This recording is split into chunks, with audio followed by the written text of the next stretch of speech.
Perkenalkan, nama saya Sela. Di sini saya akan menjelaskan mengenai regresi linear. Regresi linear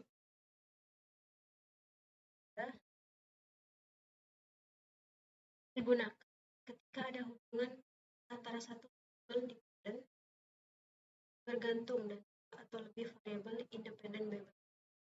Analisis regresi bertujuan untuk mengetahui ada atau tidaknya pengaruh variabel independen terhadap variabel dependen. Analisis regresi bertujuan untuk mengetahui ada atau tidaknya pengaruh variabel independen terhadap variabel dependen. Ada beberapa macam analisis regresi, diantaranya yaitu analisis regresi linear berganda. Regresi berganda digunakan ketika jumlah variabel independen minimal 2 variabel. Ada beberapa uji persyaratan yang harus dipenuhi sebelum melakukan analisis regresi berganda, diantaranya lolos uji normalitas data.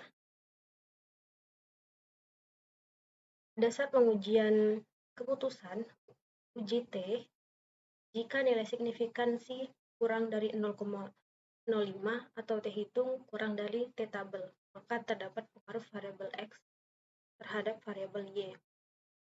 Kedua, jika nilai signifikansi lebih dari 0,05 atau T hitung kurang dari T tabel, maka tidak terdapat pengaruh variabel X terhadap variabel Y. Selanjutnya, uji F. Jika nilai signifikansi kurang dari 0,05 atau F hitung lebih dari F tabel, maka terdapat pengaruh variabel X secara simultan terhadap variabel Y. Jika nilai signifikansi kurang dari 0,05 atau F hitung lebih dari F tabel, maka tidak terdapat pengaruh variabel X secara simultan terhadap variabel Y. Baik, di sini sudah ada datanya. Jadi terdapat 10 sampel, masing-masing 10 sampel. Berikutnya, dan ini sudah tertera X1, X2, Y, disiplin X1 di label, disiplin X1, metode X2, prestasi Y. Selanjutnya, analyze, regression linear, X1 di independen, X2 di independen, Y di dependen. Lalu plot normal probability, continue,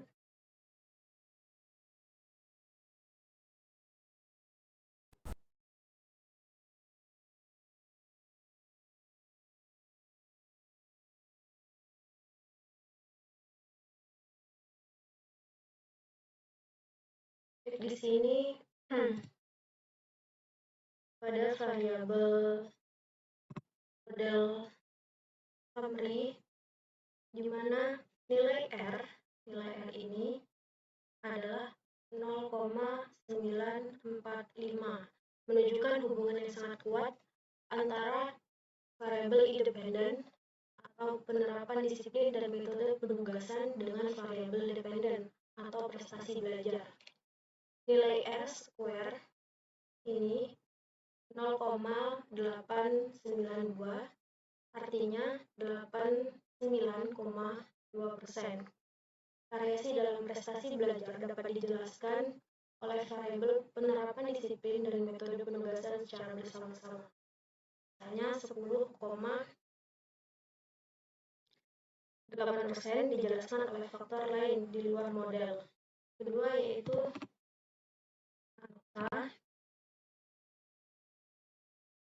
nilai F adalah 29,038 dengan nilai signifikansi 0,00. Karena nilai signifikansi kurang dari 0,05, maka ada pengaruh yang signifikan secara simultan antara penerapan disiplin dan metode penugasan terhadap prestasi belajar. Selanjutnya, uji parsial.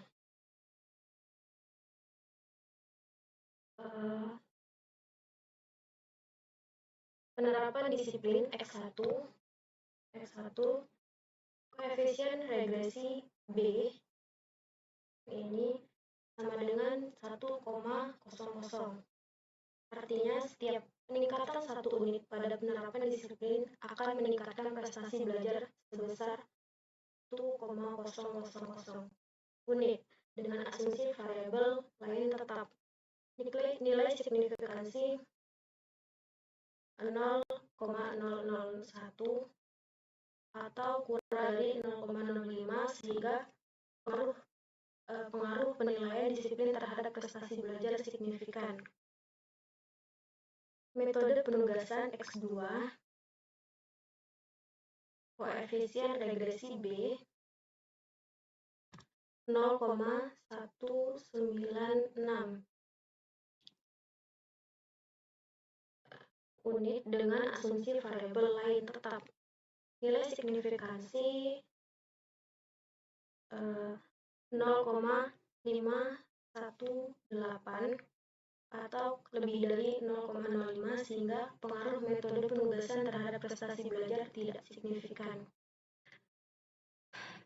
Persamaan regresi adalah Y 27,512 ditambah 1,000 X1 dikurang 0,196 X2, di mana Y prestasi belajar, X1 penerapan disiplin, X2 metode penugasan.